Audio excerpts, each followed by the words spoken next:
Last Handful of Clover, a novel by Wess Mongo Jolley, read by the author.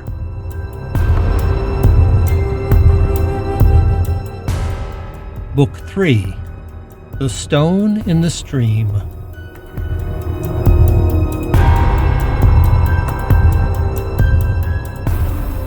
Chapter 60, The Last Stars. June 17th to 18th. In the end, there were very few ghosts who did not cross over when their passageways appeared.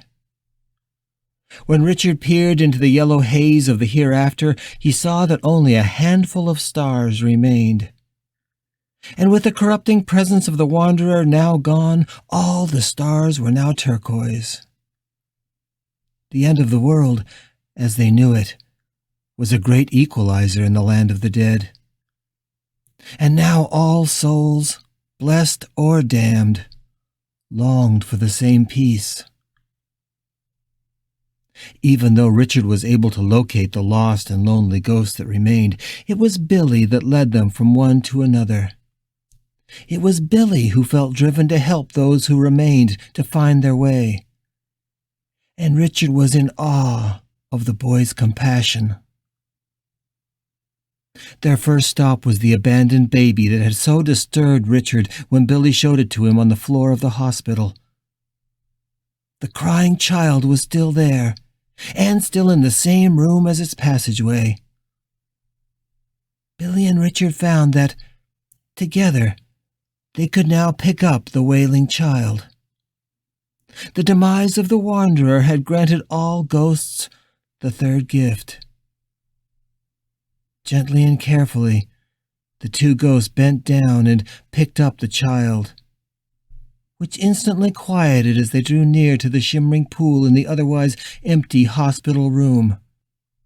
As if they were tossing a log into a fire, Billy and Richard gently tossed the baby into the golden circle, which hungrily swallowed the child, before winking out of existence. Richard turned his gaze inward and saw that one more star had disappeared from the yellow expanse of the hereafter. Next was the blind boy, who had known that a portal was nearby, but, unable to see it, had been wandering helplessly since it opened. Richard and Billy took him by the arms and guided him home. He smiled as he reached out his hands and walked into his destiny. All that day they worked, methodically moving outward from the city center, finding the weak, the sad, the lost, and the maimed.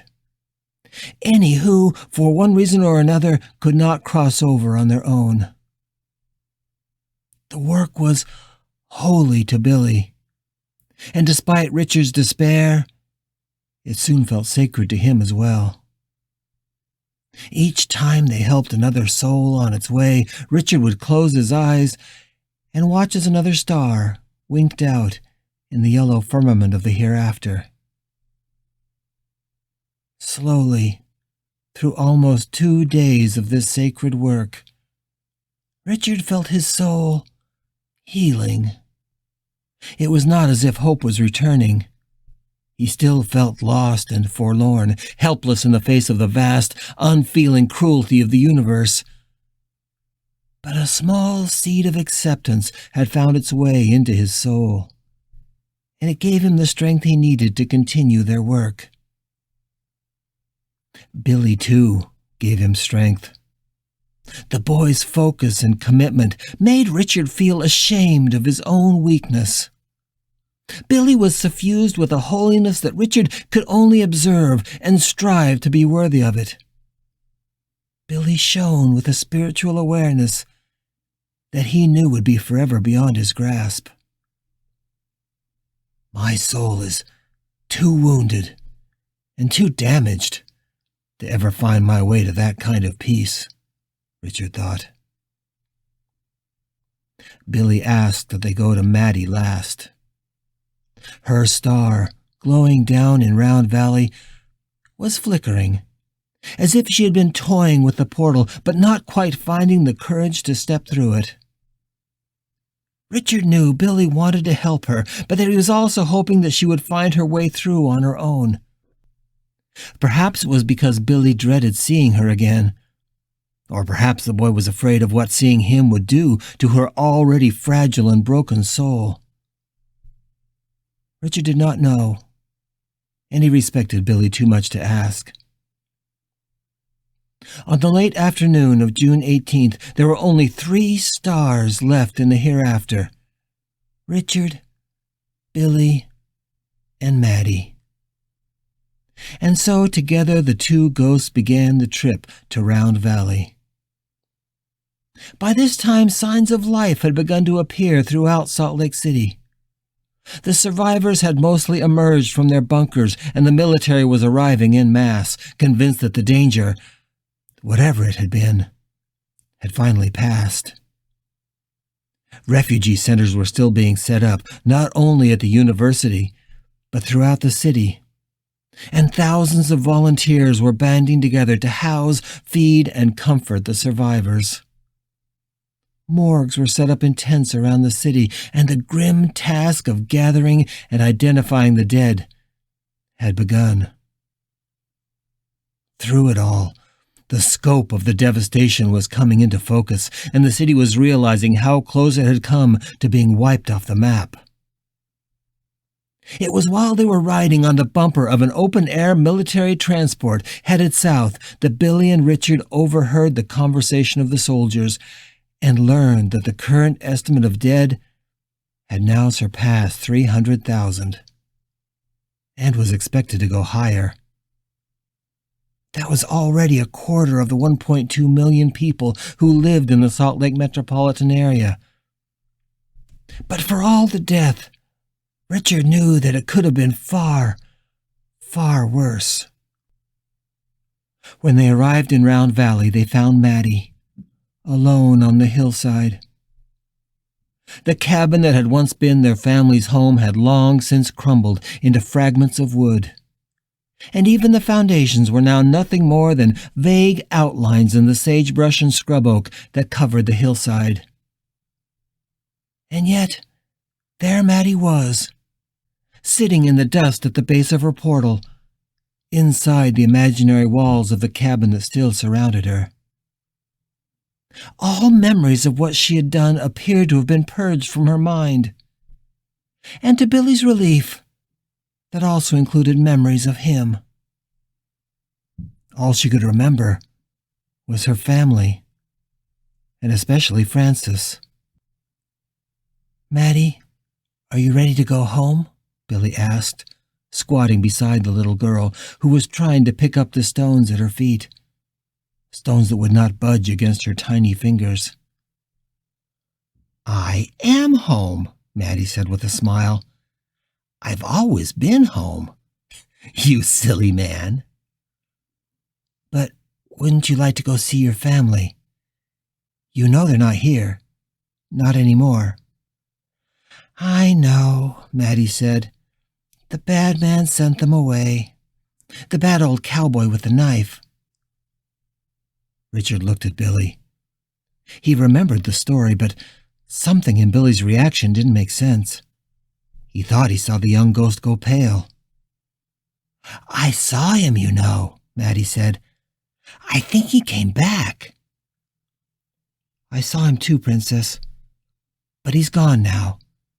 He'll never hurt you or Franny again."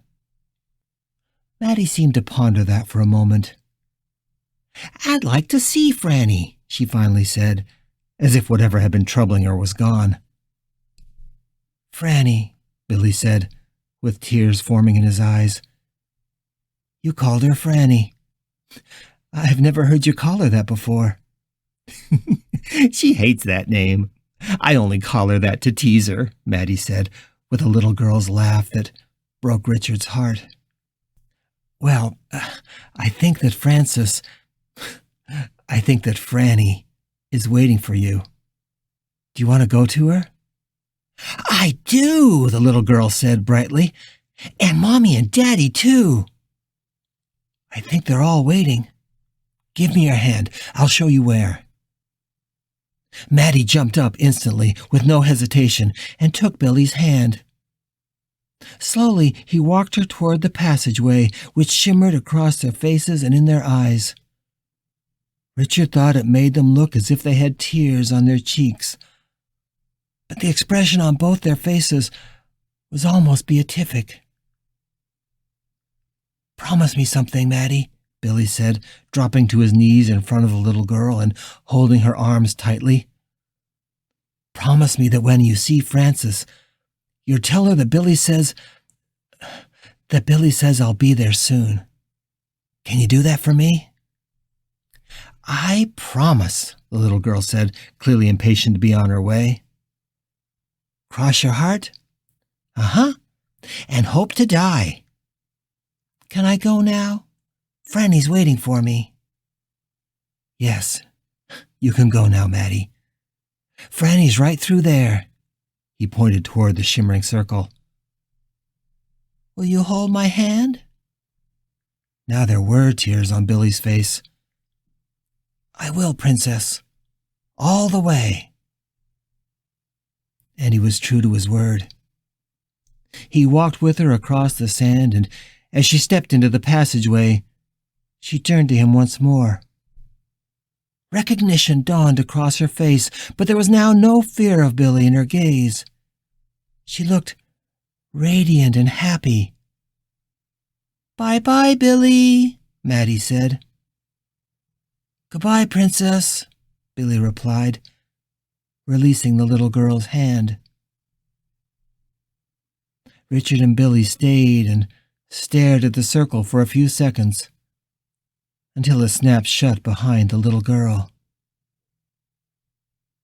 Long minutes later, Billy turned to Richard, and he looked somehow younger, almost as if he was his old age again, just a 15-year-old boy with so many cares of the world now fallen away.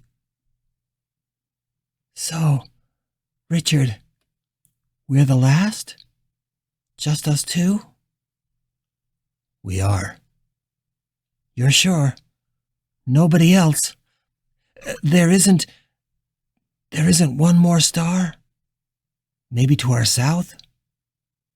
Richard wasn't sure what the boy was getting at, but he looked once more into his inner vision of the yellow oval of the hereafter and squinted his eyes. "No, just us two." Billy sighed. "That's good. That's very good." And then, without another word, they began the long journey north.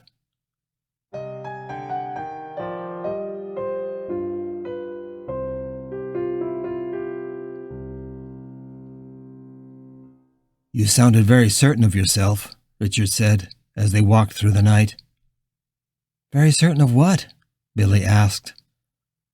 "Very certain of what waited for Maddie on the other side. Frances and her family. Are you really that sure?" Billy didn't answer for a moment. "I don't think it's a matter of being sure. Faith isn't about being sure. It's about trust, I guess. Trusting that the universe knows more than we do, and that the universe is ultimately benevolent and will take care of us." "That's a lot of trust, Billy.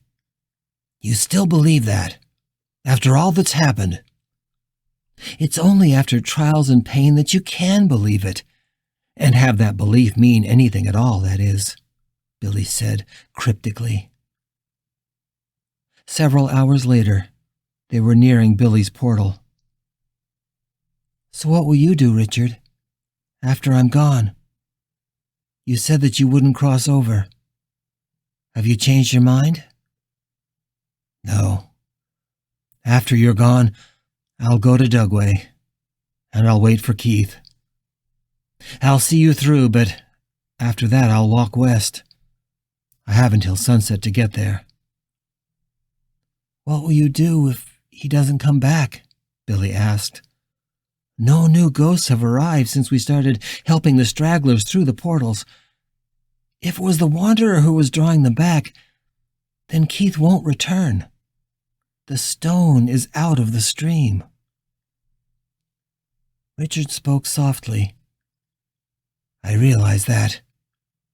And if that's the case, then, when the 3 days are past, and I know Keith is safe on the other side, then I'll come back and step through my passageway, and that'll be the end of it." He heard himself say those words to Billy, but Richard knew he was lying to the boy, and he suspected that Billy knew it too.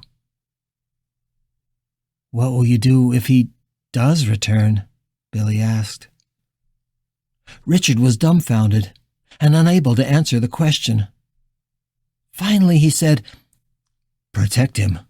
As best I can, I suppose. As I've always tried to do. Maybe this time I'll be able to." Billy sounded sad. "Just as I tried to protect Maddie. Richard, that doesn't work. It can't." Richard could not meet Billy's eyes. "I know, but I still have to try, just as you had to. You tried for more than a century and a half." Billy's silence told Richard that he understood, and that he knew there was no way to save him from his fate, whatever it might be. At the base of Immigration Canyon, they found Billy's passageway, exactly where he had left it. It glistened on the hillside above the "This is the Place" monument, like a clear pool in the pre-dawn light. "Did I tell you that when I was here before, that the hillside was covered with hundreds of dogs?" Billy asked. "No, you didn't. Why were they here?" "I suppose because they were afraid. Or they were waiting for whatever was happening to their masters to pass." They looked at the hillside. "I don't see any now," Richard said. "I guess that's the best proof we've had so far that it's really over." Richard and Billy embraced, one last time. And unexpectedly, Billy kissed Richard hard on the lips. It felt strange, like his lips were made of chalk. But it was a nice gesture nonetheless, and Richard smiled. He knew it would be his last kiss. Tears were on Billy's cheeks, but his own were dry. "Goodbye, Richard," Billy said, holding both of his friend's hands. I hope that you find what you're looking for. You're a good man." After a moment, when Richard didn't reply, Billy turned and stepped through the golden circle. Richard waited until it winked out of existence, and then turned his back on the imposing edifice of the Wasatch and looked out over the devastated city. A half-dozen cars were easing slowly along Foothill Drive just below where he stood. It was some of the first traffic, other than military vehicles, that he'd seen. When they had passed, the silence in the foothills was almost complete. The only thing he could hear were the animals in the zoo. At least some of them had survived, safe in their cages. The cages in which they would spend their remaining days. He looked up the hillside and sensed the vibrating edge of the hereafter. He knew how the animals felt. Richard began the long walk to Dugway.